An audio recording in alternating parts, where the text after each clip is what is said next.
Ladies and gentlemen, my name is Totalbiscuit. This is just a quick short video for you. I am working on Azeroth Daily as we speak, but I would like to introduce a new addition to the family. This is the Cynical Rig Mk2, codename Plague. This is a machine that I had custom built specifically for everything that I'm doing going forward. This is for StarCraft 2 commentary, this is for World of Warcraft, this is for video editing, and this is for gaming for a fairly significant chunk of time. I had quite a bit saved up, so I thought it was probably about time. My previous rig was 2.5 years out of date, yes, and certainly in terms of the CPU, it was still running DDR2. It was still running a Q9550, which is a 2.5-year-old processor. The architecture was way behind the times. It needed an upgrade. There was no mistaking that at all. Now, this rig is a little meatier. My old rig was spec'd as follows. It was a Q9550, overclocked to 3.6 GHz. It's about as far as I could push it, really, on the RAM that I had. 4 GB of OCZ Reaper X DDR2 at 800 MHz and 2 ATI 5770s. That was water-cooled, and it was sitting in a Coolermaster HAF MIDI tower case, which ran fairly well considering, but it wasn't up to par. I mean, I had some old hard drives in there, I was using some old USB drives, I had an old Western Digital FRAP. Do you remember the SATA 1s? Yeah, I was one of those. Man, that's going back a little bit. This machine is a little more powerful. It is a hexa-core i7 980X Extreme Edition. I'm currently overclocking it to 4.1 GHz, which it's done on stock without blinking an eye. I could go higher, but I'm not really seeing any reason to at the moment. It's sporting 12 GB of G.Skill Trident 2000 MHz X.M.P tri-channel DDR3 RAM, which is currently running at a nice set of fairly tight timings and at the rated speed. It seems to be performing extremely well. That's a 3 times 4 GB stick setup if you're interested. Not a big fan of 6 stick setups. They have a tendency towards being less overclockable simply because you've got 6 sticks, and if even one of those just can't quite perform, drags the whole lot down. Not a good thing. It is running 2 Nvidia GTX 580s in SLI configuration. Could have gone for 3, didn't really see the point. Not only does it take a massive amount of extra power for a third one, but it also increases the actual volume of the system, which is not so great, especially when you're recording. You don't want that. And it also takes a lot more power, so not a fan of having that happen. Tri-SLI and certainly quad fire goes into the realms of diminishing returns to the point where it's a little bit ridiculous. But the board does support 3 if I so desire, so maybe sometime along the road I'll shove another 580 in it.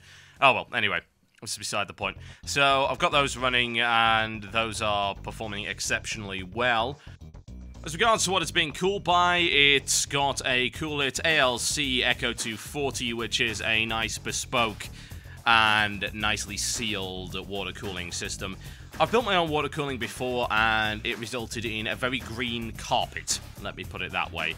Man, that coolant can stain, especially when it leaks, but hey, there you go. So I went for something nice and bespoke. It does the job very, very nicely, honestly. The temperatures are really, really good. A little bit loud, in my opinion. It's a 2-fan setup. I think I'm going to replace those with some gentle Typhoon fans. It's what I was running on my old Corsair H50 on the previous Cynical Rig Mk2, so we'll see about that. Am I getting too techie for you? I hope not. I hope that we've got quite a few techies in the audience, so that should be interesting to some people.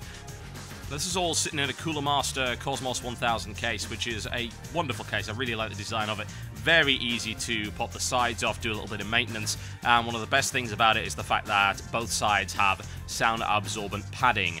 You know, they actually use this isolating foam, which does a really great job of muting a lot of the sound within the case. For a high-power recording PC, it's really, really useful.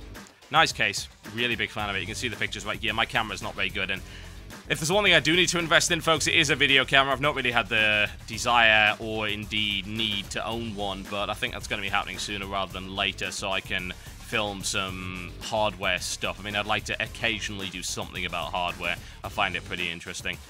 Now, as regards to my recording setup, that's all on the channel. People keep asking me, what do I use? All of it is on the channel page, seriously. It's in my description. Go have a read. Some of that info is a little bit out of date, but it gives you info about how I've been recording for the past 6 or so months.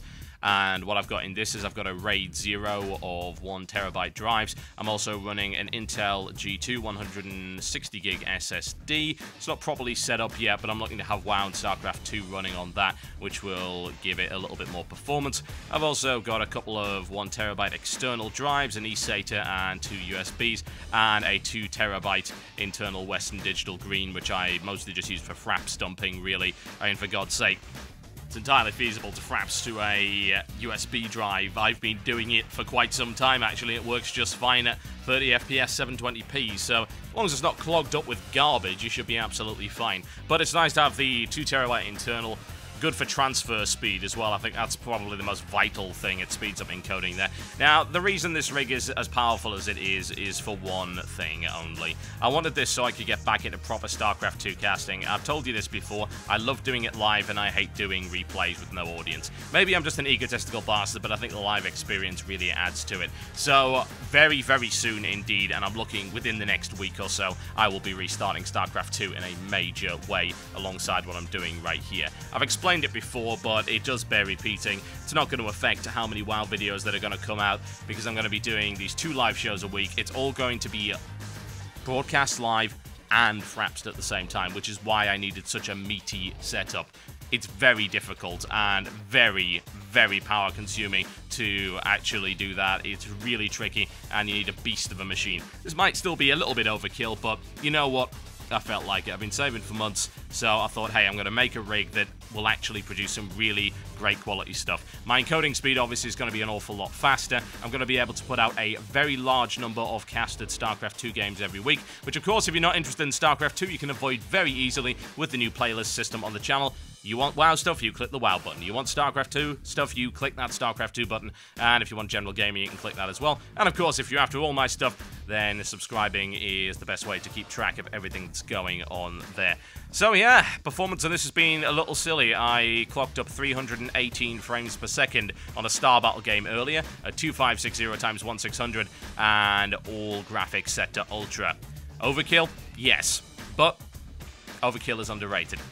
My name's been Totalbiscuit. I'm going to get on with some Azeroth Daily for you, folks. Thanks for your patience. I know it should have come out earlier, but I've spent hours getting this all set up and ready to go. So hopefully we can do a little bit of late-night Azeroth this evening. I'll see you next time.